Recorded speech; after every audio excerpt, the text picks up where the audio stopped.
There's a BBC record of the Big Deal theme, which is now available, and there'll be a new series on BBC One next year. Hold the back page. Sports writer Ken Wordsworth needs more money and is prepared to sacrifice a few principles to get it. How much do I owe you? 80 pence, Cup. You leaving the paper then, are you? Oh, yes, you can have that as well. No. I meant leaving here. Must be a great relief to get away from that toilet roll. That toilet roll, as you call it, happens to be my new place of employment. Oh, good. No wonder you're drunk, mate. What are you going to be doing there, then? Calling the bingo or running a wet T-shirt contest? Actually, I am a writer. Oh, yeah? Branching out, are they? Ken Wordsworth's the name. David Warner arrives in Fleet Street. Hold the back page next Tuesday at 8 o'clock on BBC One. And now let's hear what some of you have been saying about BBC programmes from Barry Talk.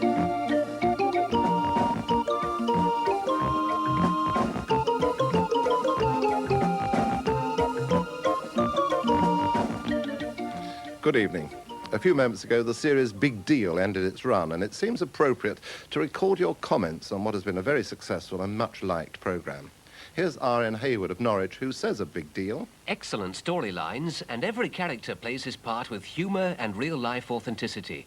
The basis of the story is far removed from the usual predictable rubbish we expect nowadays, and it's easily the best programme on TV in the last 20 years. Praise indeed. Mark Smith of Newark calls Big Deal a thoroughly entertaining programme. and adds, No, Mr. Took, you're not imagining things. Entertaining is the word I've used. I don't doubt you. Mr. Paul Williams of Swansea would agree with Mark Smith about Big Deal. It's like a breath of fresh air, definitely one of the highlights of the week. So there you are, fans, your appreciation duly recorded. And while we're on the subject of favourite series, what do you make of this letter from Birmingham? I'm writing to say if you know where Sonny and Tubbs of Miami Vice are hidden. Have a look under your chair. No, they're not there. I want to see as well, just in case you're lying. Some people. If they're not there, the least you can do is give us a small glimpse of them both. All right, one small glimpse coming up.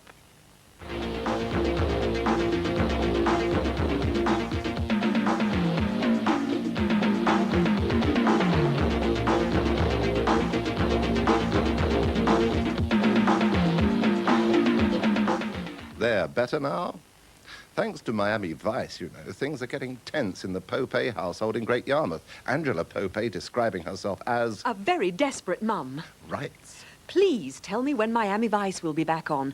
My daughter Kim is going through terrible withdrawal symptoms, gazing at newspaper clippings and drooling over photos of Don Johnson. You mean photos like this?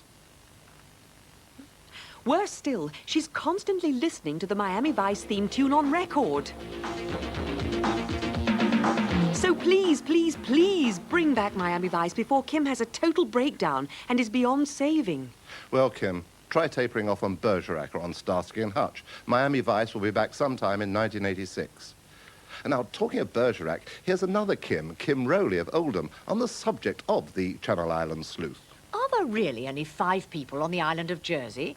Only each week the villain of the story has a chance meeting or is well known by Bergerac's Jersey Quartet, who are his girlfriend, ex-wife, ex-father-in-law Charlie Hungerford, and Diamante Lil. And if it isn't the people, it's the setting. B. Smithy of Beckenham writes. I am so confused by Bergerac's background, I'm unable to concentrate on the new series. And Mr. Smithy complains about... A new and larger office with more people. The demise of lovely Annette Badlands as secretary. A move from his interesting cottage to a holiday-type flat. Diamond Lil changed from cosy landlady to nightclub queen. Yet another girlfriend. Worst of all, what have they done to his nice ex-wife, Debbie? She was a sensible woman who divorced Bergerac more in sorrow than in anger, remaining a caring friend and a curb on Charlie Hungerford's excesses. Now there's bitterness, and she's a man-mauling party girl. It's all too much. Stop it. This is not Dynasty, and get on with the stories. If you say so. Catherine Head of Ipswich writes in much the same vein and says... I guess my friends have given up watching, but I shall continue to switch on, hoping things will alter and get more like the series I enjoyed so much before. Well, yes, I suppose they could always give Bergerac's car a thatched roof. That might add a note of old-world charm. But it must be said that Bergerac is as popular as ever.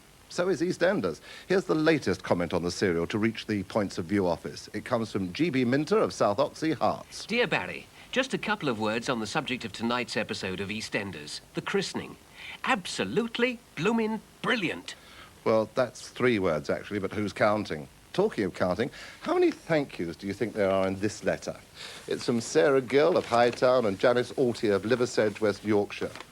It goes on and on and on and on and on and on, and they say, thank you for bringing Cagney and Lacey back to our screens. How nice. And now, here's David Slater of Brecon Angus with his own way of saying thank you. I would like to congratulate you on your fabulous show, Paul Daniels' Magic Show. Please, please, could you show the Indian rope trick again? Because I thought it was wonderful, and I'm a young magician myself. And abracadabra?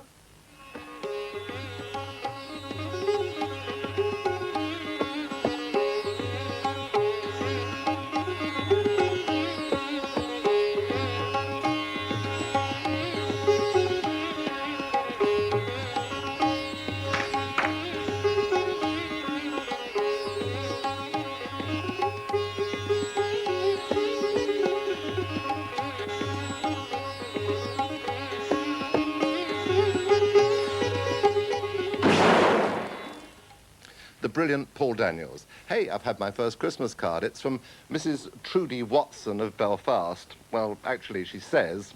Couldn't find any writing paper, so an early Merry Christmas to you. And the compliments of the season to you. But what's on your mind, Mrs. Watson? Never mind what the newscasters say to each other after the news. Look what you do to them before it. Firstly, they're run over, both of them, by a ghost lorry. Then they're bombarded from outer space. Having hit London, the substance is spat back with such force that the whole UK is spattered. Our intrepid pair keep smiling. As well they might. What are they saying afterwards? Obviously the... expletive deleted, a kind of complaint even you'd make. Well, actually, Julia Somerville and John Humphreys are saying to Wrong Neil, the head of news... Beam me up, Scotty. And after the news, the weather. Here's T.W. Thornton of Newcastle upon Tyne. I was very pleased to see another new weatherman and to hear his clear northern accent. But my household is speculating about John Ketley's right hand. We've never yet seen it, and his right arm stays so straight. Does he have a hook at the end of that arm, we wonder? Well, John? A hook, Barry? You're joking, aren't you? Actually, I do use one of these for tucking onto presenters like yourself. Why, John Ketley, you mischievous rascal. Back to your seaweed this instant and make way for Eleanor Moffat of Belfast. Over the last few weeks, I've become heartily sick of Wogan overexposure. And now, what has the BBC inflicted on us? Angela Rippon 5 nights a week for 9 weeks. P.S. I do like both presenters. I also like baked beans, but not every night of the week. Baked beans is an apt comparison, as Miss Rippon has recently spent some time in Boston, Massachusetts, the home of the baked bean. But it's not only the quantity, it's the time her quiz is on that irritates you. J.M. Carpenter of Dorking writes... How on earth can the BBC justify putting Master Team with Angela Rippon, on 5 nights a week? Now that the dark evenings are here and the children cannot go out to play, please bring back Cartoon Time or Tom and Jerry or The Odd Comedy and move Master Team to a later time. And what do children themselves say? Here's Rachel Mayer of Nelson, Lancashire. The team members are all too old for the time it is on. The questions are too difficult. Kenny Nicholson and twin sister Kylie ask... Isn't this supposed to be children's TV? And Board of Chessington says... It is boring, repetitive, dull. On to the wrong audience at the wrong time. Are you listening, BBC? But let's end on a bright and topical note this 5th of November with some fireworks. If you're having your own firework party now or this coming weekend, do please be careful. Fireworks can cause serious injury. But not, fortunately, on television. Here come the Sparklers. We'll be here next week with some more of your Sparklers. Until then, goodbye.